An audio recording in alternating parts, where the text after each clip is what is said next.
Y bueno, hoy hemos leído la primera parte de los versículos que ya leímos la semana pasada. De hecho, hoy los hemos incluido también, 19 y 20, o 18, 19 y 20. Y vamos a hacer algo un poco anormal, y es, vamos a predicar una parte que va antes de la que ya hemos predicado. Normalmente se suele hacer al revés en todo caso, ¿no? Primero predicamos una cosa y luego lo que llega después lo hacemos la semana siguiente. Pero nosotros lo vamos a hacer hoy así, también para que cuando hablamos de la misión fundamental la semana pasada pudieran ser justos esos versículos. Y hoy vamos a hablar un poco de lo que, como vemos ahí titulado, que es nuestra armadura espiritual. La armadura espiritual que nosotros tenemos que tener. Si hacemos un poquito de recuerdo del mensaje del domingo y también el mensaje del miércoles, que estuvo dirigido por el mismo camino, hablamos de la batalla espiritual. Una batalla espiritual que comienza ya en Génesis capítulo 3, cuando somos engañados como ser humano por la obra de Satanás, ese engaño que sigue hoy estando entre nosotros.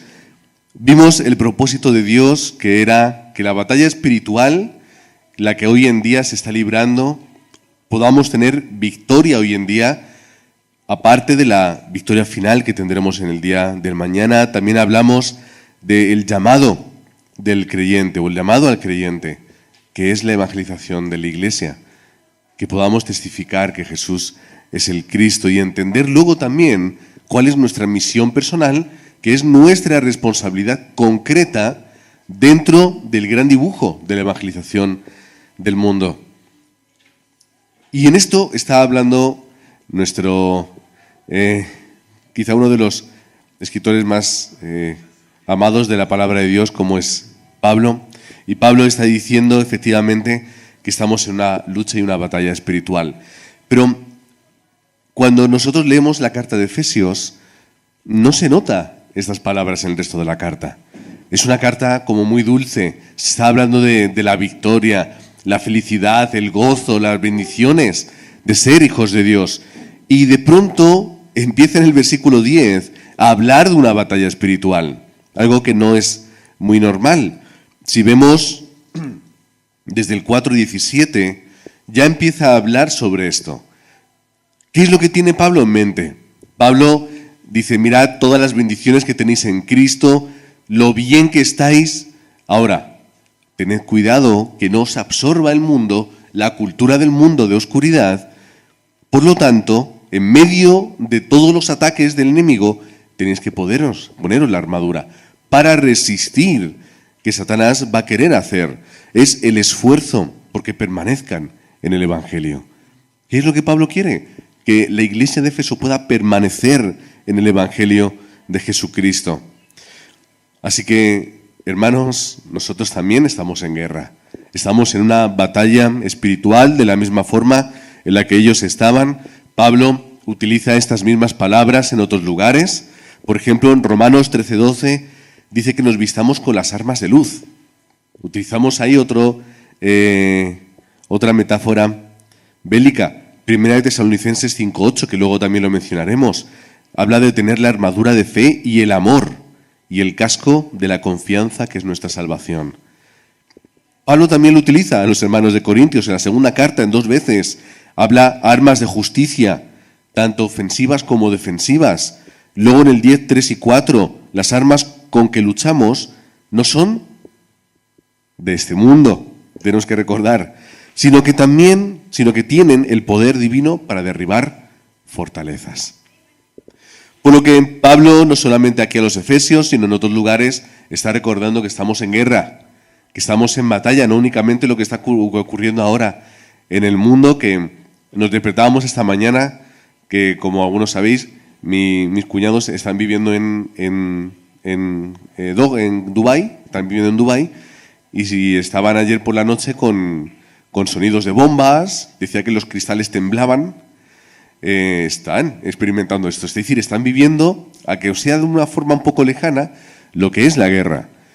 Pero fijaos cómo son aquellos lugares que mientras que ellos se quedaban en casa, como desde la embajada les habían aconsejado, veían que en la calle la gente estaba tomando cosas, café en las cafeterías, sonaban los misiles por el cielo, miraban y seguían tomando café. Eso, tal cual nos lo dicen, ¿no? Estaban acostumbrados a un tipo de ese tipo de cosas, por lo que podían mi cuñado experimentar un poco lo que es estar en esa situación de guerra. Cuando estuvimos en Corea, nosotros también hubo un momento de esos en los que desde Corea del Norte tiraban misiles a alguna isla o a algún lugar, territorio de Corea del Sur, crecía la tensión, otra vez estallará una guerra, sí, no, todo el mundo ya sabía que no, eso era muy difícil, eso lleva ocurriendo toda la vida, pero es una posibilidad, ¿no? ¿Y qué ocurre si estalla una guerra? ¿Qué va a pasar? Imaginad, ¿no? Todas las circunstancias que se pueden llegar a vivir. Ayer escuchando a un hermano, cuando se estaba un teólogo hablando sobre el milenio sí, milenio no, qué ocurrirá, la gran tribulación, una perspectiva u otra, y decía, bueno, hoy en día, pues, digo, es posible que sí que los cristianos puedan llegar a vivir, pero tenemos que recordar que hay cristianos que hoy ya la están viviendo, en países donde ya están sufriendo persecución, muerte, absolutamente, lo que para ellos es una tribulación, para nosotros es algo como extraño, ¿no? Algo que quizá vivamos en algún momento, pero ellos ya lo están haciendo. Así que tenemos que entender que estamos en guerra espiritual. En primer lugar, cuando nosotros estamos en guerra, ¿qué tenemos que hacer? Lo mencionamos la semana pasada.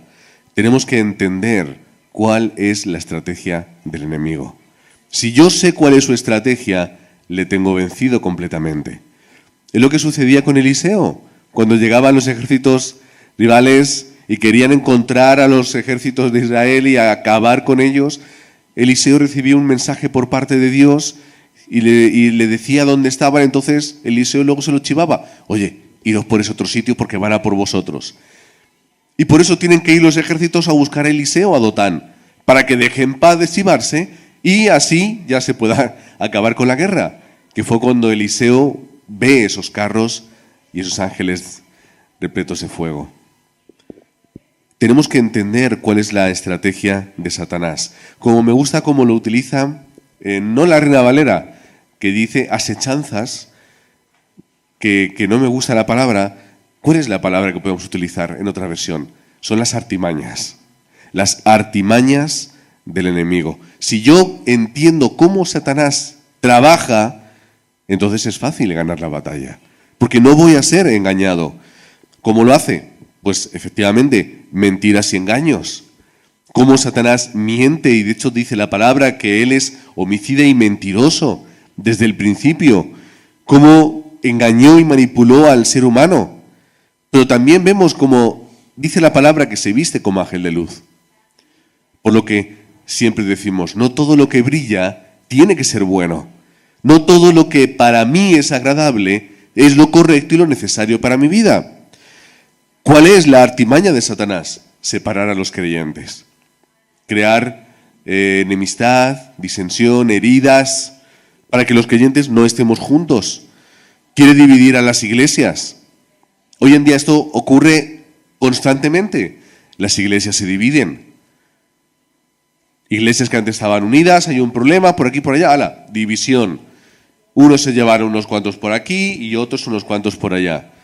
Algo que ocurre muchas veces. No es una multiplicación, es una división. Y siempre una división en menos. Esto siempre ocurre así.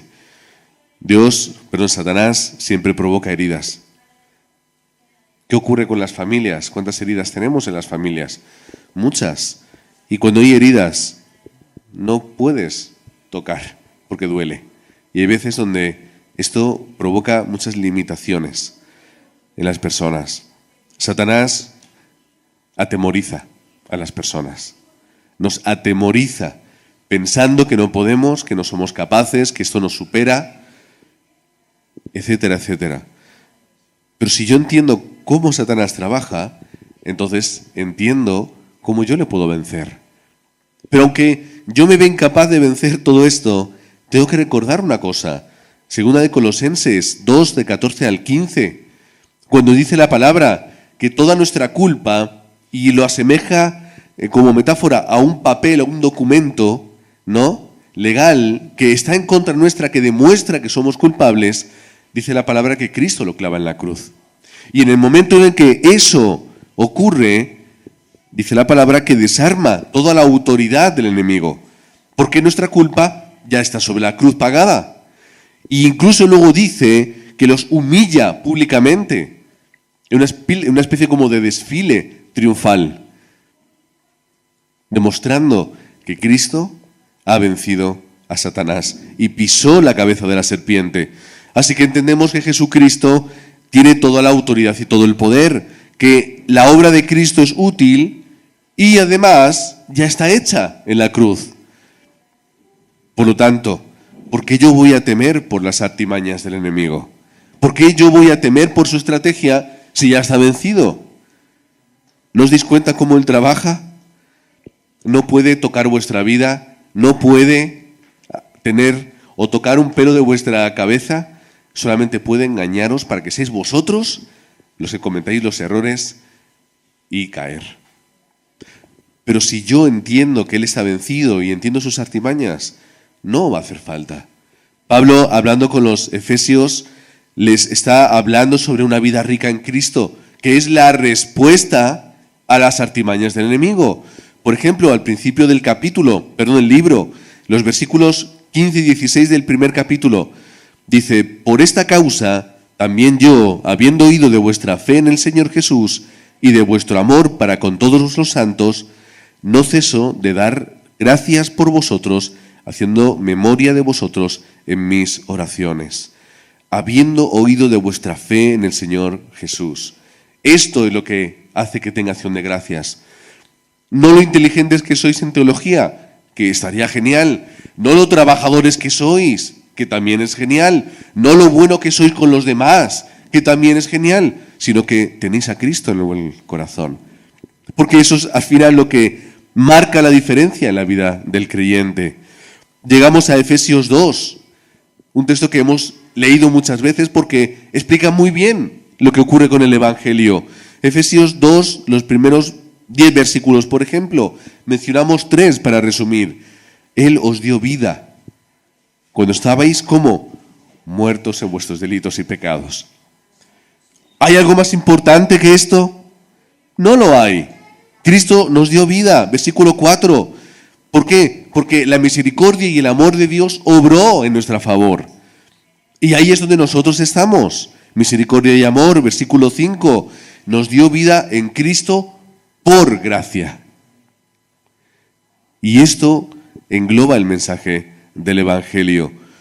Pablo les está hablando a estos.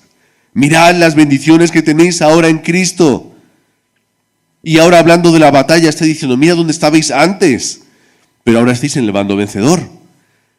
Ahora estáis en el lugar de la victoria. Ahora estáis en el lugar donde encontramos la respuesta. ¿Cuál es el peligro para los efesios? Olvidaros de esto y volver a donde estabais antes.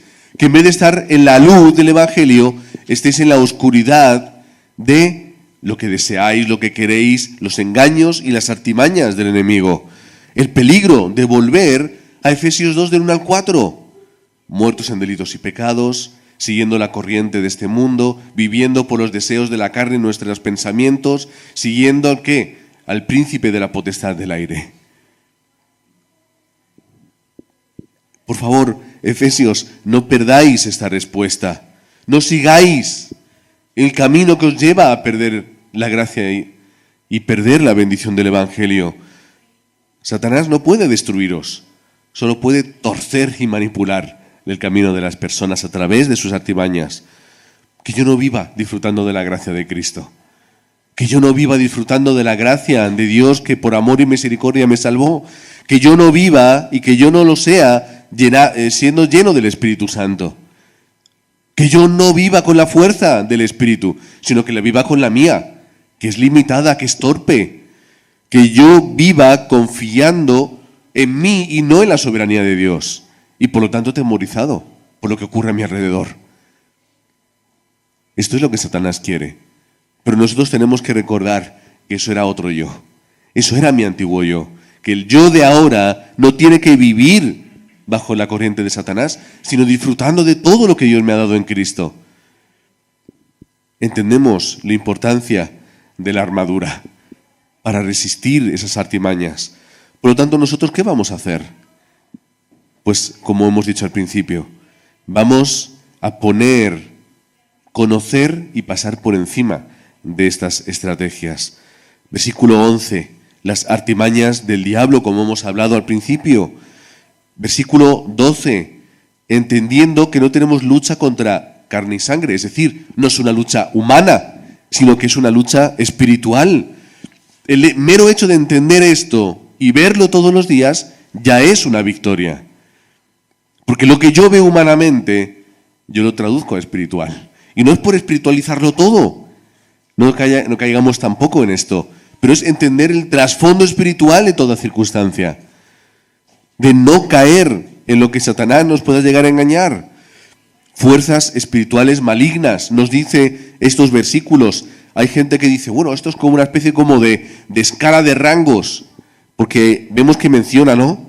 Principados, potestades, gobernadores, huestes de maldad, como si fueran varias escalas, que no tienen nada que ver. ¿De qué habla? Simplemente de la fuerza del enemigo en el mundo, que es real y que está establecida. No es una broma, no es un cuento, es real lo que está ocurriendo en el campo, es real lo que estamos viendo. No es otra cosa que la realidad que tenemos que ver en nuestra vida. ¿Dónde ocurre esto? Tampoco caigamos en el problema de la Reina Valera, en regiones celestiales. Y cuando pensamos o escuchamos regiones celestiales, ¿dónde nos vamos? Esto ocurre en el cielo. O esto ocurre en algún lugar ahí en el universo, ¿no? Flotando en el cosmos. Claro, ellos no tenían una perspectiva tan profunda como nosotros. Dirían, bueno, pues estará ocurriendo en ese lugar ahí como Platón pensaba, ¿no? Que es un lugar ahí más allá en el cielo, ¿no?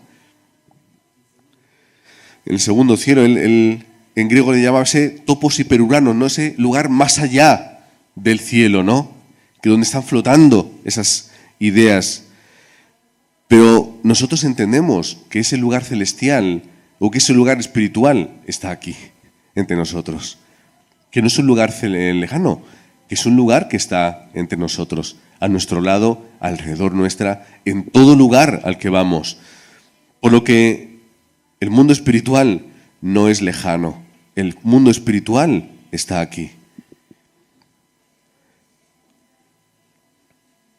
¿Contra qué luchamos? Contra dardos de fuego. Yo nunca he visto un dardo de fuego en mi casa ni en mi familia, pero Pablo, ¿qué está diciendo? Lucha espiritual. No pensemos en dardos de fuego como, hoy me duele la pierna, Satanás me está atacando.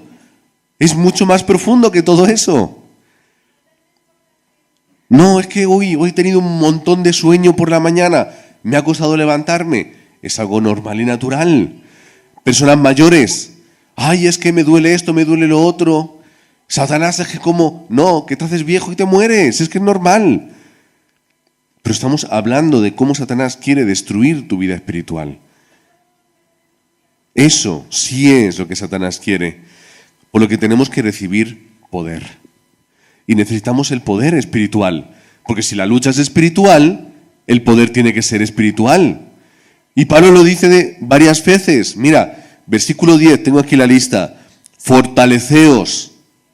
¿Dónde o con qué? En el poder de su fuerza. Versículo 11, estad firmes. Versículo 12, habla de la lucha. Versículo 13, resistid y estar firmes. Versículo 14, otra vez, estar firmes. ¿Cuántas veces menciona eso?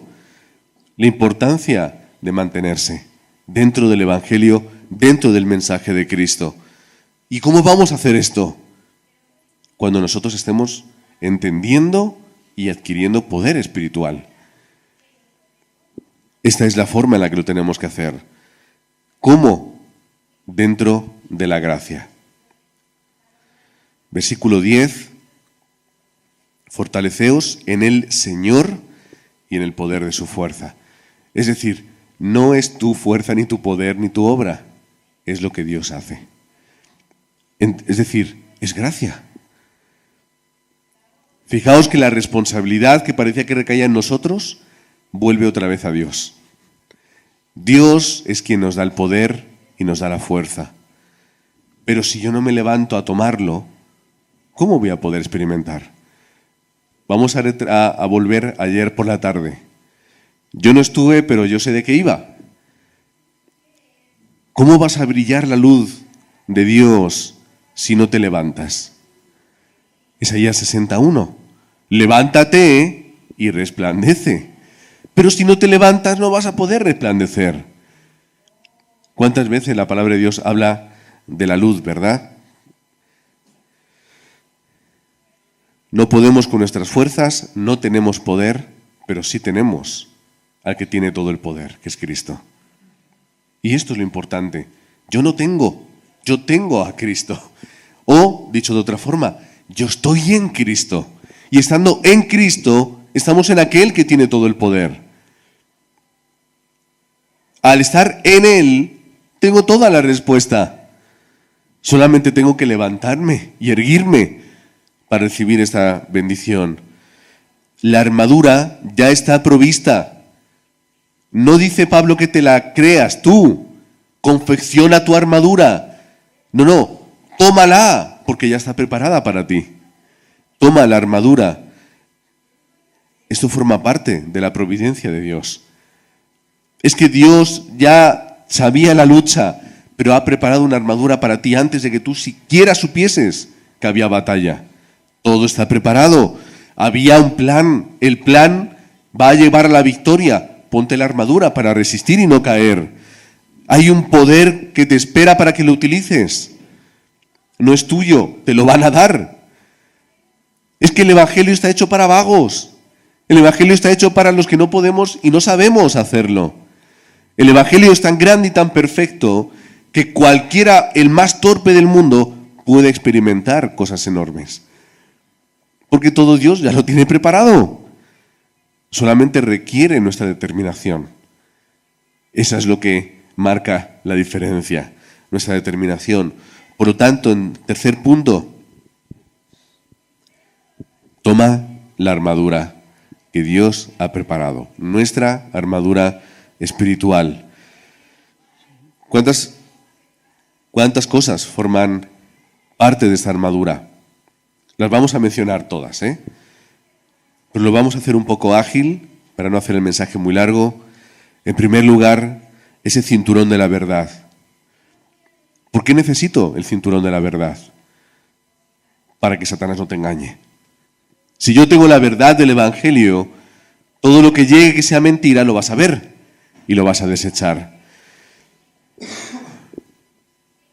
Efesios 4, del 21 al 25, dice: si en verdad le habéis oído y habéis sido por él enseñados conforme a la verdad que está en Jesús.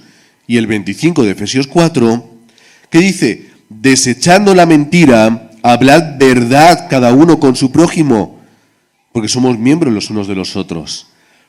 Por lo tanto, tenemos que permanecer en la verdad del Evangelio, en la verdad espiritual del mundo.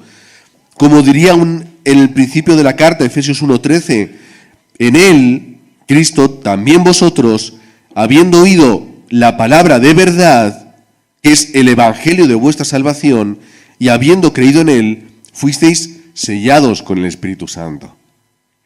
¿Qué es la verdad? El mensaje del Evangelio. A lo mejor no es la verdad que al mundo le gusta, o le apetece escuchar, o le parece más atractiva, pero es la verdad de Dios para nosotros. Por lo que enraizando en la palabra, en el Evangelio de Cristo, estamos seguros. Porque no me voy a dejar engañar por la obra de Satanás. Porque cuando yo conozco la palabra de Dios, yo sé lo que es verdad y lo que es mentira. Cuando yo no conozco la verdad del Evangelio, viene cualquiera y me lleva. Y ya no digo solamente Satanás, sino cualquiera que esté en lo incorrecto. De una forma decidida o de una forma, pues vamos a decir que por torpeza. ¿Por qué hay tantas iglesias extrañas y sectas en el mundo? Porque no comprenden la verdad del Evangelio. Y siguen otro tipo de verdades. Pero aparte de la verdad y de ese cinto de la verdad, tenemos que llevar la coraza de la justicia, que protege nuestro corazón y nuestro carácter. La coraza de la justicia, Efesios 4:24.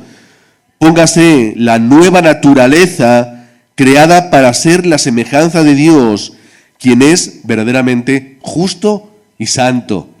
Por lo tanto, revístete, ponte esa coraza para poder obrar de verdad como ese obrero y como ese hijo de Dios que hace la obra que Él quiere. No es la justicia de que Dios nos imputa para salvarnos, no es esa justicia de que Dios nos hace salvos, es la justicia, las obras de justicia que surgen cuando yo ya soy justo en Cristo. Por lo tanto, como yo tengo el Evangelio y como yo tengo a Cristo y soy una nueva criatura, tengo que andar en esas obras de justicia, hacer lo que surge de un corazón correcto. Efesios 2:10, porque somos hechura suya, creados en Cristo Jesús para buenas obras, las cuales Dios preparó de antemano. ¿Por qué nos tenemos que poner la coraza?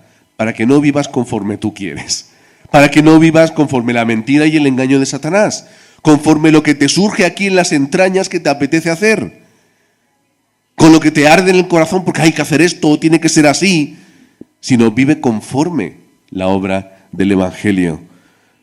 Caín y Abel son un ejemplo de esto. Aquel que no entendió el mensaje de Dios y no entendió el pacto, obró conforme él quiso en medio de una vida de pecado y Dios le rechazó. Caín. Y Abel, ¿qué es lo que hizo? Entendió el pacto de Dios, lo guardó en su corazón, hizo la ofrenda que tenía que hacer y Dios la aceptó. Esta es la diferencia entre uno y otro. La diferencia entre el que se pone la coraza y el que no se la pone. Ambos querían hacer lo que estaba bien. Ambos tenían una buena predisposición. Pero uno hacía conforme el pacto de Dios y otro lo hizo conforme sus pensamientos y determinaciones. En tercer lugar, el calzado del apresto. Que yo, cuando era niño o más joven, digo, el apresto será un tipo de calzado. ¿Nunca lo habéis pensado así? Yo decía, pues el calzado del apresto. Pues eso será un tipo de calzado, no lo sé. Y luego, pues cuando pasó el tiempo y ya utilizaba otras traducciones, digo, porque aquí no pone apresto. ¿Dónde está el apresto? ¿Qué quiere decir apresto? Apresto quiere decir disposición. ¿Por qué no dijeron disposición? Pues le gustaba la palabra presto, de estar presto para hacer algo. ¿Qué quiere decir? Ponte el calzado de la disposición de anunciar el Evangelio. Esto es lo que está diciendo. Frente al cansancio y frente al desánimo. Ponte el calzado que te lleve a predicar el mensaje de Jesucristo. No es un mensaje difícil, es solamente el mensaje de Cristo. Todos estos aspectos Pablo no se los inventa. Él los va sacando sobre todo del profeta Isaías. No los estoy mencionando para no hacerlo muy largo, pero sí quiero mencionar de dónde Pablo se inspira para hablar del calzado del apresto o de la disposición. Isaías 52:7. Cuán hermosos son los pies, son sobre los montes los pies del que trae alegres nuevas, del que anuncia la paz, del que trae nuevas del bien, del que publica salvación, del que dice a Sión, tu Dios reina.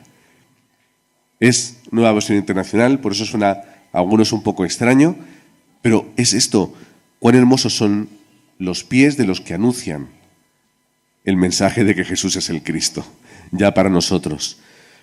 Es la disposición de vivir una vida en esa dirección. Porque si yo vivo para predicar el mensaje del Evangelio, yo no viviré para hacer otras cosas. Porque si mi disposición no está en predicar la palabra, mi disposición va a estar para otras cosas. Por eso Pablo dice, prepárate, ponte el calzado de predicar el Evangelio para que tu vida no sea en otro sentido. Para que no prediques otras cosas. Para que no hables de humanismo, de religiosidad o de misticismo. Para que no hables de ti o de lo que tú quieres o consideres. Y para que no te quedes en tu casa quieto. Ponte el calzado que te lleve a predicar este mensaje. Prepárate para un campo difícil. Prepárate para andar sobre piedras, sobre matojos, sobre espinos. Ponte el calzado que te protege, porque vas a tener que pisar todos esos lugares. Es como dice aquí ese evangelio de la paz, como Romanos 5:1 también dice, justificados pues por la fe, tenemos paz para con Dios por medio de nuestro Señor Jesucristo. El calzado de aquel que lleva la paz al mundo. Cuarto lugar, ponte el escudo de la fe. ¿Frente a qué? Pues a los ataques de Satanás. De hecho, aquí lo dice, si os dais cuenta, en el versículo 16, sobre todo, toma el escudo de la fe. Sobre todas las cosas el escudo de la fe. ¿Para qué? Apagar los dardos de fuego del enemigo. Es decir, aquí ya el ejemplo es obvio. Te está tirando dardos a tu vida totalmente, constantemente. Dardo y dardo y dardo. Mañana, tarde y noche. Flecha sobre flecha. Ponte el escudo. Pues como Pablo estaría haciendo, pensando en los escudos romanos, que como he leído, pues dirían, pues serían como 1,20 m por casi 1 metro. Tú te puedes esconder ahí dentro.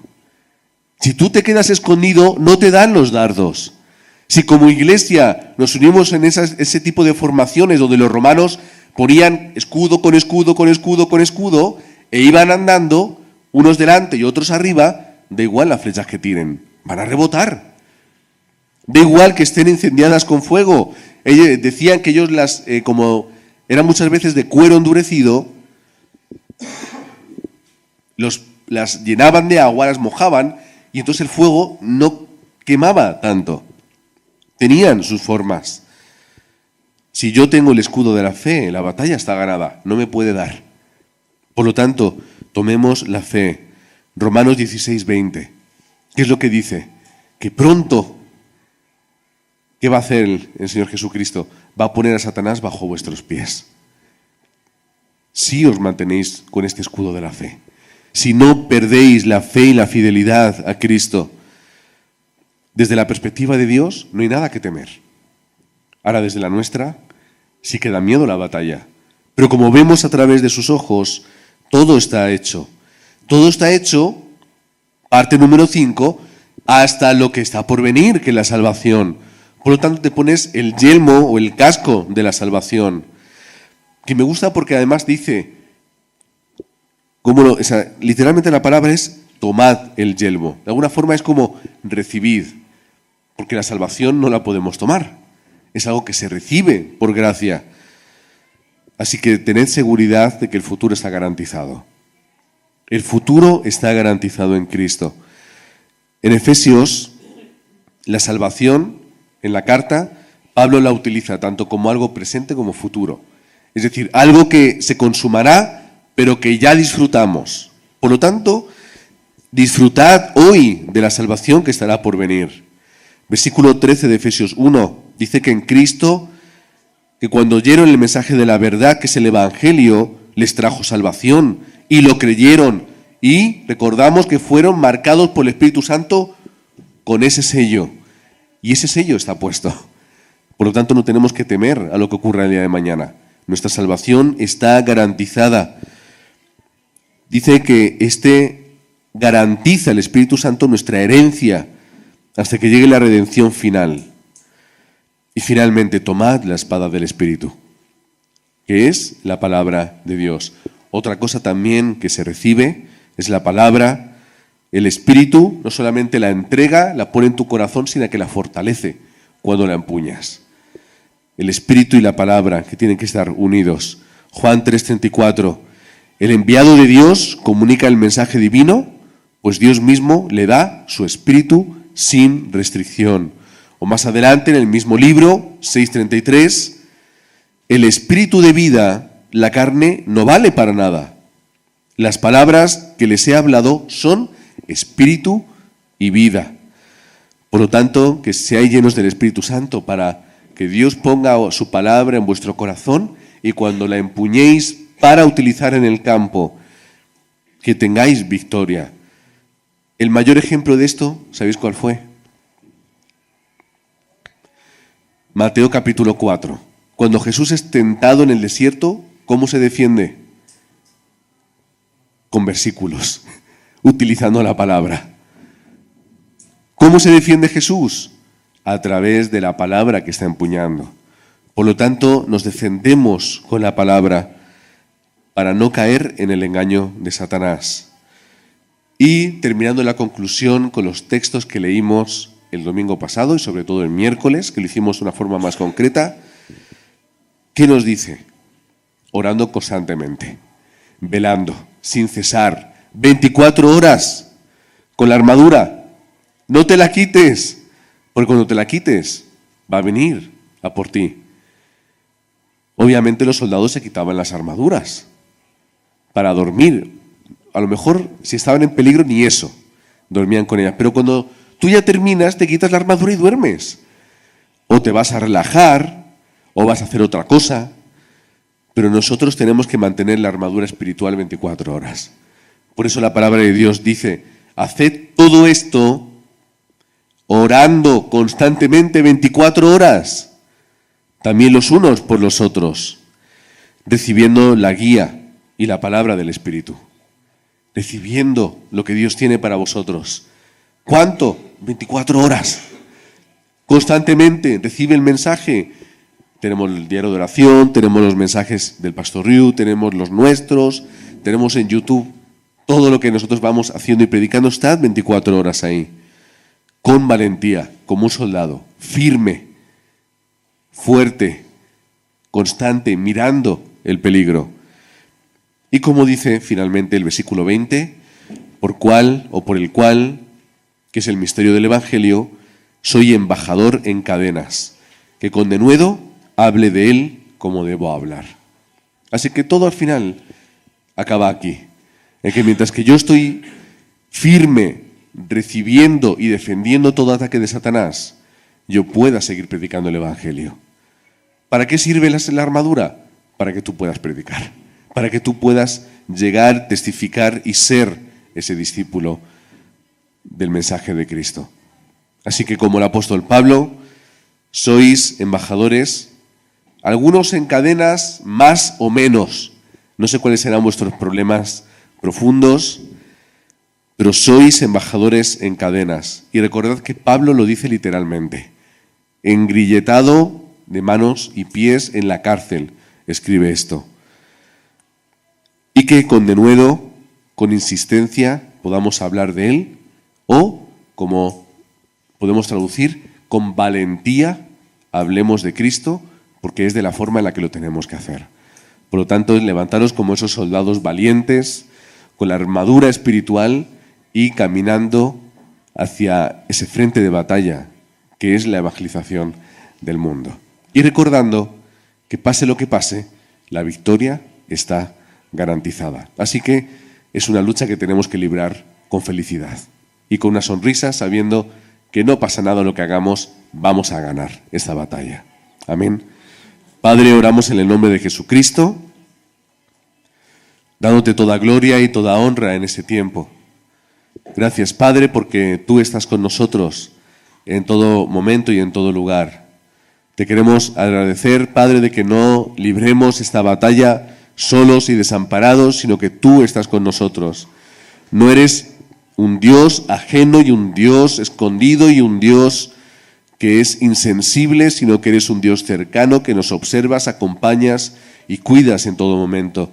Que eres un Dios que quieres tener una relación personal con nosotros todos los días, en todo momento. Oramos todos juntos en el nombre de Jesucristo. Amén.